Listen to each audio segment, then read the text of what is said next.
네, 광화문의 상징인 극장이죠. 세종문화회관 78년에 개관하고 지금 40주년 맞았습니다. 개관 이래 6,200만의 관객이 찾았다는 그런 기록이 있을 정도로 명실상부한 서울은 물론 우리나라 최고의 문화공간이다라고 해도 과언이 아닙니다. 오늘은 현재 세종문화회관 사장 직무대행을 맡고 계시는 서정엽 서울시 문화본부장을 모시고 세종문화회관의 향후 비전 함께 확인해 보겠습니다. 안녕하세요. 네, 안녕하십니까. 네, 시간 내주셔서 고맙습니다. 반갑습니다. 세종문화회관이 올해로 40주년 맞았는데 감회가 남다르실 것 같습니다. 예, 저 개인적인 감회도 있습니다만은 네. 특별한 분들한테 특별한 감회들이 많을 것 같고요. 예. 예를 들면 많은 예술가 분들에게 예. 세종문화회관은 특별한 의미가 있을 것 같습니다. 그렇습니다.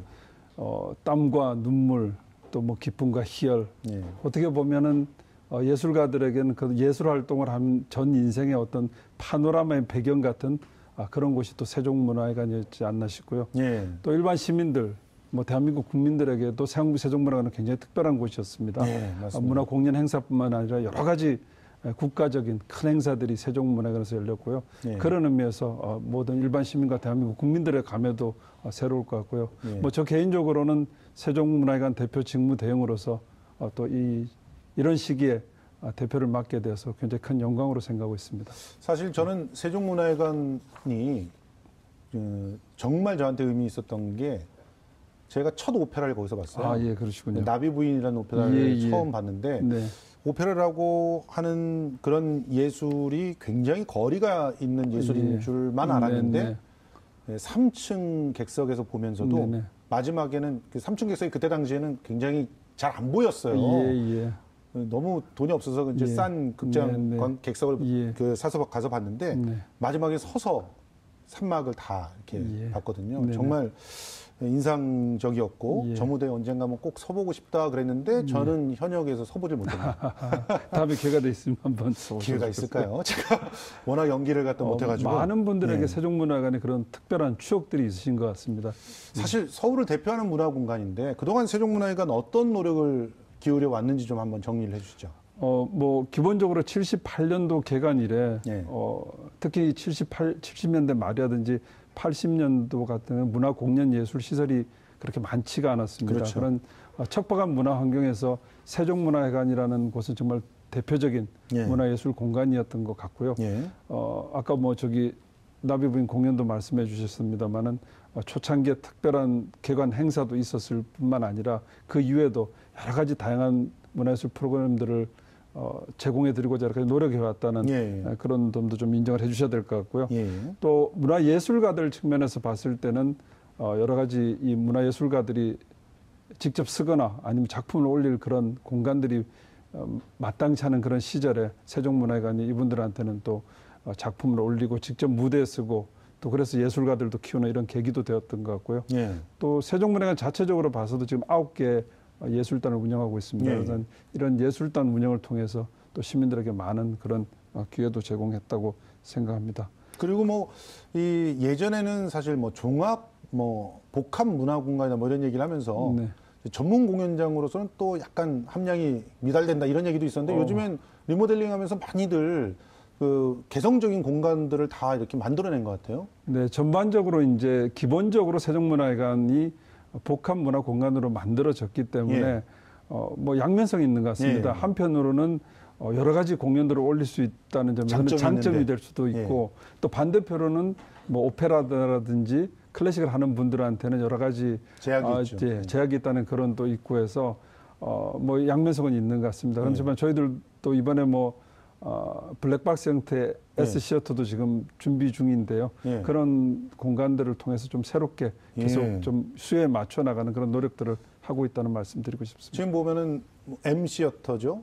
M시어터가 이제 뮤지컬을 완벽하게 소화할 수 있게끔 잘 만들어져 있고 그렇습니다. S시어터는 또 이제 블랙박스 스타일이 된다면 실험극이라든가 연극 같은 경우를 충분히 소화할 수 있게 됐고 그리고 또 다른 소극장, 홀도 있고 그렇습니다. 그리고 대극장은 여전히 또 다양한 공연들을 소화할 수 있으니까 충분히 리뉴얼들을 통해 가지고 나름대로 고급진 취향들에도 그 복무하려고 노력을 예. 했던 것 같습니다. 예. 계속 뭐 그런 노력들은 해왔다고 예. 그런 노력을 하면서 또 굉장히 대중적인 극장으로 최근에 부각이 예. 됐어요. 예. 그 이유가 뭘까요? 일단은 세종문화회관이라는 곳이 굉장히 뭐 하이 퀄리티 이런 작품들을 고품격의 작품들을 시민들에게 제공하는 것도 중요하지만 예. 조금 더 일반적인 시민들한테 다가가는 그런 어떤 문화 공연 장소가 되는 것도 중요하다고 생각을 했고요. 예. 뭐 첫째는 여러 가지 이유를 들 수 있겠습니다만 첫째는 여러 가지 장르에 구애받지 않는 국내외 우수한 공연들을 유치해서 올렸다는 그런 점이 있을 수 있을 것 같고요. 예를 들면 뭐 저희들이 대중 가수들의 예. 공연부터 시작해서 해외 유명 팝 가수라든지 그래서 클래식 공연까지 아주 예. 다양한 장르에 올렸다는 것이 첫 번째 이유인 것 같고요. 두 번째는 그 동안에 세종문화회관의 어떤 턱을 낮추기 위한 그런 노력들을 꾸준히 해왔습니다. 예를 들면은 그런 공연장만 있는 게 아니라 이제 야외 무료 공연도 있고 또 전시 기능도 강화하고 또 세종문화회관 축제를 만들어서 모든 뭐 광화문 인근에 계신 분들뿐만이 아니라 모든 서울 시민들이 함께 즐길 수 있는 그런 특별한 장소로 만들어 왔다는 게 세종문화회관을 좀 더 대중적으로 예. 만드는 데 기하지 않았나 생각됩니다. 아니 저는 그 부분도 좀 높게 평가하고 싶은 게 시민들이 참여해서 뭔가를 할 수 있는 그런 공간으로 네네. 거듭나려는 노력도 많이 네. 하셨어요. 근데 예. 제가 어렸을 때 초등학교 6학년 때 네. 그 합주부로서 전국에서 1등을 해가지고 예. 세종문화회관 무대에 섰거든요. 맞습니다. 그때는 예, 그때는 세종문화에서 그런 것도 결선대회들 있었어요. 같은 거 하고 예, 했을 그런데 겁니다. 뭐 그것도 뭐 전문가들이 보기에는 굉장히 뭐 문제다 이럴 수도 있겠지만 시민들이 사랑하는 공간, 예. 시민들에게 어떤 비전을 제시하는 예. 공간으로서는 네. 의미가 있었단 말이죠. 네네. 근데 요즘에 이제 그런 비슷한 노력들을 또 하시더라고요. 예, 지금도 뭐 일부 뭐 어머니 합창대회라든지 이런 게 이제 세종문화회관에서 이루어지고 있고요. 예. 그뿐만 아니라 이제 저희들 뜨락이라든지 뒤에 공원, 세종문화회관 뒤쪽 공원 같은 곳에서는 우리 또 젊은 청년 예. 예술가들이 이렇게 또 공연할 수 있는 그런 자리도 만들고 하여튼 일반 시민들이 조금 더 가깝고 친근하게 접근할 수 있는 세종문화회관이 되도록 많은 노력을 하고 있습니다. 지금 이제 2016년부터 시즌제 도입을 하셨는데 지금 벌써 올해로 3번째가 되네요. 네. 그런데 초반에는 걱정들을 좀 많이 했습니다. 네네네. 과연 네. 세종문화회관에서 네. 시즌제가 성공할 것인가. 예, 예. 특히나 이제 레파토리들이 이제 예. 결정되는 그런 그 뭐랄까 시기가 굉장히 네. 늦은 편이거든요. 네네. 세종문화회관이 예, 그렇잖아요. 예. 그러다 이전에 좀 보니까 그런 면이 있었습니다. 올 시즌은 근데 꽤 성과가 있었나 봐요. 시즌제는 2016년에 도입했고요. 예. 올해로 이제 3년 차인데요. 예.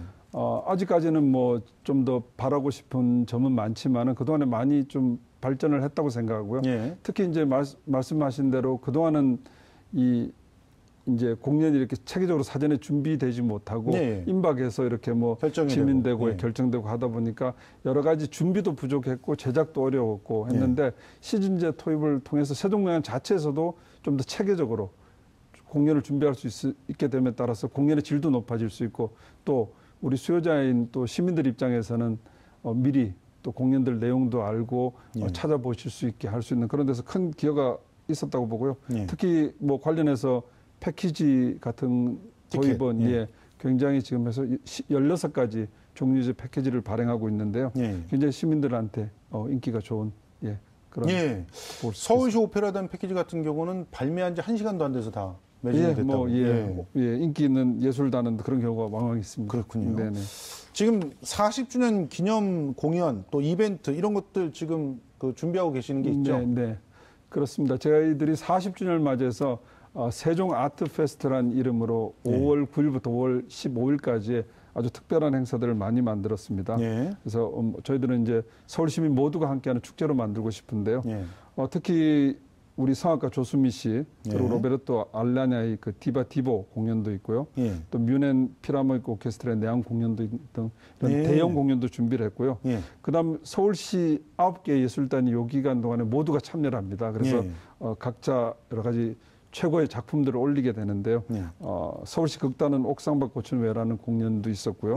뮤지컬단의 브라보 마이 러브 또 우리 서울시 합창단은 특별히 또 200명의 시민 합창단과 함께 아주 특별한 그런 공연도 준비하고 있습니다. 뭐 여러 가지인데 다 말씀드릴 수는 없을 것 같고요. 네. 그 올해 세종문화회관의 그 캐치프레이즈가 대담하게 새롭게 도전하라라고 하시던데 이제 이 새롭게 도전하기 위한 구체적인 계획은 어떤 게 있습니까? 이제 사람도 나이가 이제 40이면 불혹이라고 하는데요. 그렇죠. 이제 뭔가 이렇게 미혹함이 없이 세상 일에 좀 미래를 위해서 이제 좀 새로운 설계도 할 수 있는 그런 나이니만큼 세종문화관도 이제 그럴 때가 됐다고 생각이 그렇죠. 됩니다. 그래서 지금 이제 이번 서울 아트페스트라는 행사 끝나고 나면은 좀 우리 문화예술인들 그리고 또 문화예술 분야 전문가분들 그리고 세종문화회관을 많은 사랑하시는 우리 시민 여러분들 같이 함께해서 세종문화회관의 좀 미래 비전, 20년, 30년 뒤의 비전과 전략을 짜는 그런 계획을 좀 시작하려고 좀 준비하고 있습니다. 그렇군요. 네. 그래서 아직까지 신임사장을 뽑지 못한 그런 상황인가요? 아니요, 그거는 관계없고요. 제가 아마 시작을 하게 되고 이제 또 마무리는 새로운 사장님이 오셔서 전문가분들도 잘 마무리하실 걸로 생각이 됩니다. 네. 이번 오시는 사장님은 제발 현장에서 좀 예. 잔뼈가 굵은 분이 들어오셨으면 좋겠어요. 왜냐하면 현장 예술인들의 어떤 그 꿈과 같은 그런 공간인데 그런데 그 공간을 운영을 해온 분들이 여태껏 계속 보면 공무원들 이전에 그 권위주의 정권 시절 때는 공무원들이 있었고 그 이후에는 주로 교수나 이런 분들 하셨거든요. 그러다 보니까 현장과 소통이 잘 안 되는 그런 일들이 좀 있어서 이번에는 좀 현장 출신들이 좀 됐으면 좋겠습니다. 그걸 이제 시기적으로 보면 99년을 이제 이렇게 기점으로 보시면 될 것 같은데 99년에 이제 재단 법인화 되면서는 사실은 이제 민간 전문가분들을 모셔서 많은 그런 내부 행정이라든지 여러 가지들은 발전이 있었습니다만 오늘 또 주신 말씀 저희들이 유념하고 좋은 분 모실 수 있도록 노력하겠습니다. 알겠습니다. 저는 S시어터에 대해서 굉장히 관심이 있어요. 이게 블랙박스 시어터가 세종문화회관의 둥지를 트는 그런 것이고 이전까지 세종문화회관이 사실은 이제 어떻게 보면은 무대 예술의 기본이라고 할 수 있는 연극이라든가 또 마임이라든가 이런 예술들에 대해서는 상대적으로 좀 문호를 잘 못 열었었거든요. 그런데 이 S시어터는 정말 앞으로 다양한 그런 실험적인 젊은 공연들을 많이 할 수 있는 공간인 것 같은데 어떤 점을 가장 유념하면서 만드시나요? 지금 말씀 주신 대로 앞으로 세종문화관이 많은 시민들의 사랑을 받는데 S시어터가 큰 역할을 할 것 같고요. 말씀대로 세종문화 하면 좀 사실은 좀 딱딱한 이런 이미지가 있었습니다. 근데 저희들은 이제 S시어터 같은 경우에는 한 300석 정도의 가변형 공간으로 만들어져서 여러 가지 다양한 좀 실험적이고 창작적인 이런 작품들이 많이 올라가게 될 것이고요. 그래서 세종문화의 새로운 어떤 영역을 발굴하고 또 우리 문화예술인들에게도 새로운 어떤 장르, 실험적인 장르를 개척할 수 있는 그런 공간이 될 것으로 생각합니다. 사실은 세종문화회관이 그동안 어떤 또 평가가 있었냐면 야 요즘 너무 장사하는 것 같더라. 그래서 애칭 말해서 뮤지컬이라든가 또 미넨 필하모닉 같은 경우는 사실은 들어온다 그러면 다 매진되는 그런 공연이잖아요. 그러니까 너무 또 그 예술 안에서도 상업적인 그런 선택만 하는 거 아니냐. 공공극장으로서 이렇게 새로운 예술적인 어떤 인재들을 키우는 데 영역을 좀 마련해야 되는 거 아니냐 그런 얘기들이 많았는데 이 S시어터가 앞으로 그런 역할들을 많이 할 수 있을 것 같아요. 예, 그렇게 할 수 있도록 노력해야 될 것 같고요. 말씀하신 대로 이제 공공문화예술기관의 고민인 것 같습니다. 그 예술성이라는 것과 공공성 이 두 마리의 토끼를 이제 어떻게 함께 달성하는데 사실은 그 사이에 충돌도 많이 일어나고요. 근데 어쨌거나 S시어터를 통해서 좀 그런 부분들이 보완될 수 있을 거로 생각됩니다. 그렇군요. 11월에 지금 들어오는 거죠? 10월 달에 오픈하려고. 10월에 오픈. 그리고 아마 우리 시민들은 11월부터 작품은 보시게 될 거고요. 그러니까 10월서부터 그러면 이미 작품을 하시는 분들이 와서 연습도 하고 시운전도 하고 시범으로 이제 좀 한번 운전도 해보고 전체할 겁니다. 알겠습니다. 자, 마지막으로 세종문화회관이 앞으로 어떤 방향으로 가야 될지 지금 이미 그 아까 설명을 좀 해주셨지만 시민들이라든가 전문가들과 의사소통을 하면서 현장 예술인들 얘기를 들으면서 비전을 세우겠다고 하셨잖아요. 그래도 이제 일단 지향하는 바를 어느 정도는 노정해 놓으셨을 것 같은데 좀 우리 시청자들께 설명을 좀 해주시죠. 아까 모두도 한 말씀드렸습니다만 세종문화회관이라는 굉장히 특별한 서울의 공간입니다. 그래서 문화예술인들에게는 그런 어떤 본인의 삶의 어떤 역사 같은 곳이고 또 일반 시민들에게는 어떤 자랑거리, 자부심 같은 곳이고요. 그래서 지금 이제 불혹을 맞이해서 새로운 도약을 준비해야 될 거고요.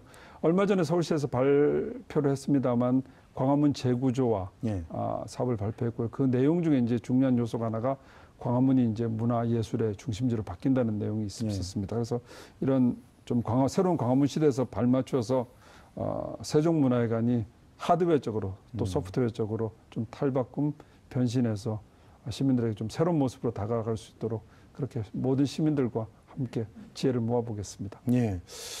뭐 제가 개인적으로 또 바라는 거는 아이들이 네. 편안하게 와가지고 네. 마음껏 뛰놀면서 네. 그 문화예술적인 자극을 받을 수 있는 그런 공간이 더 있었으면 좋겠어요. 네네. 그리고 그 아이를 키우는 그 네. 엄마들이 예. 공연 보기가 너무 힘들잖아요. 네네. 그러니까 그 아이들이 와서 예. 그런 공간이 있다면 네. 마음껏 또 놀게끔 하고 네. 또 공연도 볼 수 있게끔 그런 배려들 좀 예. 앞으로는 좀 신경을 써야 되지 않을까 하는 생각이 네. 드는데. 좀 저희들도 그런 노력은 하고 있습니다만은 뭐 아이들을 위한 노력 또 이제 소위 말해서 문화 소외계층이라고 할 수 예. 있죠. 뭐 장애인들이라든지 예.